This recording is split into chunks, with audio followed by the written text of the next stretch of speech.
Hey guys, Bob here from Raw Strength and Muscle, and today I am going to give you my best advice on how to lose weight for a beginner. So it really depends upon how much weight you have to lose and how much muscle you are starting from. So let's start with the very obese person, the morbidly obese person, the hard case.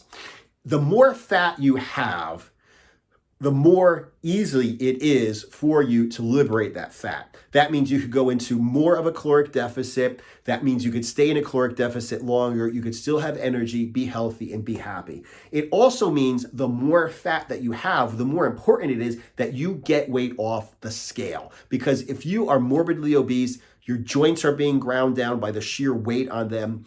You've got problems breathing. You've got probably diabetes, probably high blood pressure, just because of the sheer weight. It's not a matter of looking good. It's not a matter of building muscle and being athletic. It's a matter of getting the weight off the damn scale. Now, what do I mean when I say the more fat you have, the more of an extreme deficit you can go in and the longer you can stay on an extreme diet? Well, let's just go ahead and use this as an example. This is not advice. This is an example because everybody knows I'm against fasting, intermittent fasting, but especially I'm against extended fasting. Well, there was one guy who fasted for over an entire year. He actually lost 275 pounds. He went from 455 down to 180. He did that by not eating for an entire year. Okay. I do not by any means recommend that, but I am using this as an example of how easy it is to burn fat for fuel when you've got a lot of fat.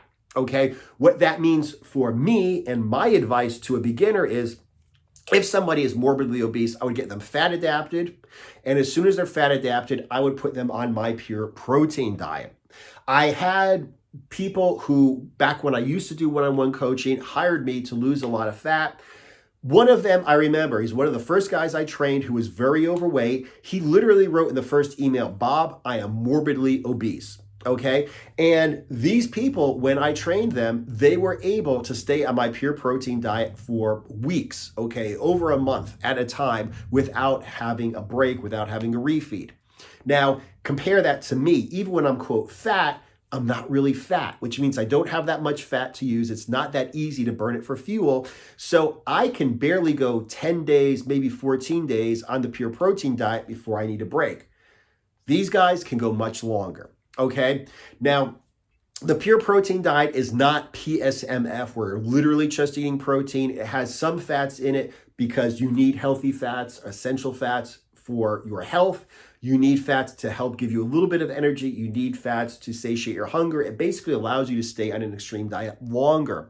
I don't recommend that you go ahead and do a carb refeed or a junk food refeed because, number one, you finally got your body fat adapted. Why should you eat carbs and screw that up? Most people who have a problem with weight have trigger foods, okay, or a food addiction or a sugar addiction. The last thing you need to do is when you're doing really well on a diet and you're hungry and you need a break is to go ahead and eat your trigger foods, okay? And another thing is the last thing you need is when you're in the middle of a diet to go ahead and bloat yourself up and gain 10 pounds overnight of pure water. It destroys your motivation. It takes days for you to get back to where you were before you screwed yourself up, okay?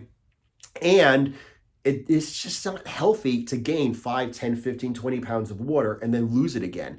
It's weight. It's not good for you. It's not good to gain and lose weight like that. Okay. So I recommend you do a fat refeed if you're on my pure protein diet. That means you just eat more fat. You're eating fat and protein, a lot of protein, a little bit of fat. You just eat more fat, which increases your calories, the same foods basically. Just go ahead and have omelets, eggs, bacon, meat, steaks, whatever. Have whatever fatty foods you want for that day or however long the refeed or the diet break is, and that will give you energy. It will satiate your hunger. It will increase your mood. It will improve everything, but it won't have any of the negative effects that you get from a carb refeed or a junk food refeed. So anyway, that's what I would do. I would have the people on my pure protein diet as long as they can. And then when they need a break, I'd give them a break, fat refeed or a diet break on keto. And then I would go ahead and boom, go right into the pure protein diet. And that's the fastest way for them to lose a lot of weight quickly and healthily. Now, let's say a person is overweight, okay? If a person is overweight, I would use the same approach, okay?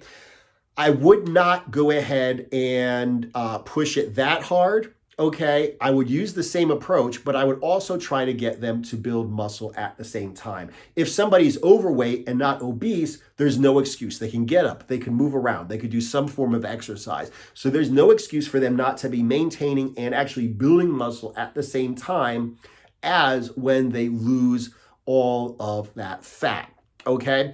Because it's really heartbreaking when you see a person who is overweight, doesn't eat enough protein, doesn't work out, and they go from being overweight to being scrawny. Not a good look, okay? It's not healthy, it's not hearty or, vibrant, and it certainly doesn't even look good.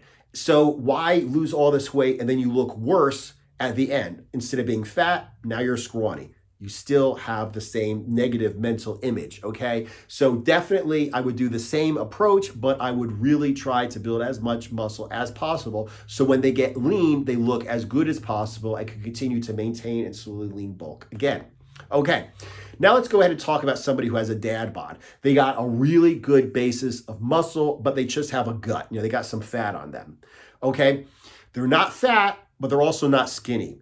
These guys have it really easy. All they have to do is just go on the pure protein diet, cycle on and off. They're not going to be able to stay on forever because they're not obese. They're not even overweight. They just have, extra pounds on them. Very quickly, they'll be able to jump on the pure protein diet, take a break, jump on, take a break, jump on, take a break, and get really lean. Now, remember, they've got a good basis of muscle. They were at some point in their life athletic. So it does make sense for them to just get lean as quickly as possible. And yes, they should be working out and they should try to maintain or improve their muscle mass. But the fact is, if all they did was just cut the fat, they'd look great because they got enough muscle to look good already, okay? Be really aggressive on the pure protein diet, cycle on and off until you get shredded. You'll look good. Then maintain with keto and slowly lean bulk because we're always trying to improve, aren't we? Now, the next case is the last case, okay? The skinny fat person.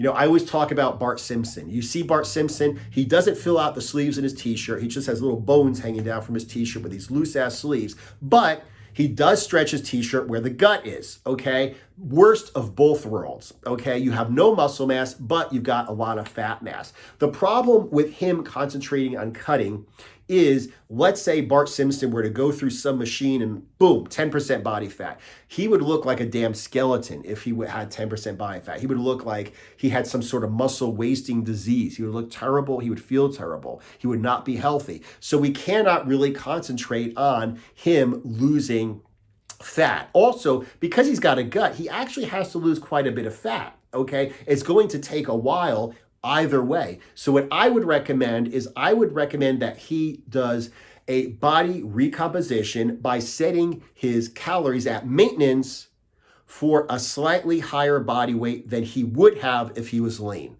Okay, what does this mean?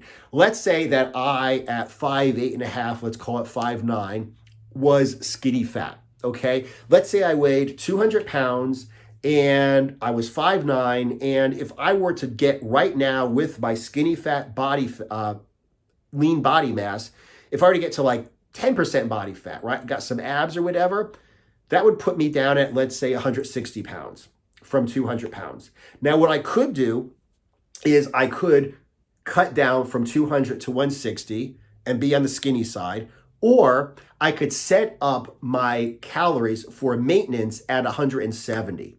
Okay, now think about it like this. Let's say that I were to set my maintenance calories for 170. That means 30 pounds lighter than I am now, but it's maintenance calories. It's not starvation calories. It's got good high protein, okay? It's got good fat. It's got enough calories to maintain a body weight 10 pounds more than what I've got. So if I were to take, let's say, a year to lose those 30 pounds, okay, from 200 down to 170, but I were also to build up 10 pounds of muscle from a leanish weight of, let's say, 160 to 170, I would look insane, okay? That would make you in the top 1% of anywhere that you would be. On the beach, just in the bedroom, just looking good, feeling good, being healthy. If you were 5'9" and 170 and like really lean, you would look excellent, okay? It wouldn't put you on the stage for any IFBB show anywhere in the world, even just something like physique or whatever and board shorts, but it would make you look incredible, and that's all we care about, being healthy, happy, looking good, feeling good, right? So that is what I would recommend for someone like that. Set yourself at, quote, maintenance calories, okay? Have enough fat for fuel, have enough protein for muscle growth, okay? But like I said, instead of 200 pounds where you're at now, instead of 160 pounds where you'd be if you were at 10% body fat, set all of your fat, protein, and your calories for 170. Okay, take a year, lose those 30 pounds, take a year, build those 10 pounds of muscle. That's a pound of muscle a month for a beginner. Can you do that? Yes, you can, because if you're skinny fat, you obviously haven't been working out, you obviously haven't been eating enough healthy fats, obviously haven't been eating enough protein. Otherwise, you would not be skinny fat. You'd have a dad bod, or you'd just be fat. Okay, but skinny fat means you have a lot of muscle building potential. Think of it like this. The rebound that a bodybuilder does. He starves himself down to do a bodybuilding show. He's dying. He's just starving.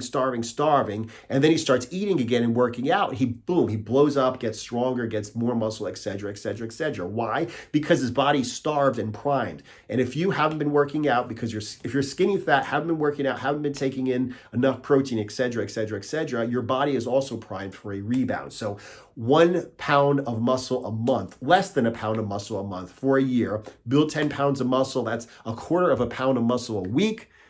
Newbie gains, perfect diet, perfect workout, should be able to pull it off, okay? Anyway, I hope this answers everybody's question. If you like the video, then please like the video. Please subscribe. Click that little bell icon. I am being much more consistent with my uploads now. Click the bell icon so after you subscribe, you will actually be informed when I put out a new video. If you have any questions, just ask them down below, especially if you have a suggestion for a video like this video was suggested, for instance. If you want to know exactly how to figure out your macros, okay, your macronutrients, your protein intake, your fat intake, your fiber, your electrolytes, etc., how to get yourself fat adapted, how to cut, how to bulk, how to do diet breaks, how to maintain, etc., etc., etc., go ahead and check out lowcarbcuttingandbulking.com. If you want the workout program that I use to build 15 pounds of muscle in a year and a half, go ahead and check out rsamworkout.com. And if you want me to actually help you through this process, not just give you my programs, but actually have a community where you can ask questions, get form check on exercises, etc., and have weekly Q&A calls, go ahead and check out rsambrotherhood.com. Links all down below. Aside from that, thank you guys for watching. I will see you in the next video.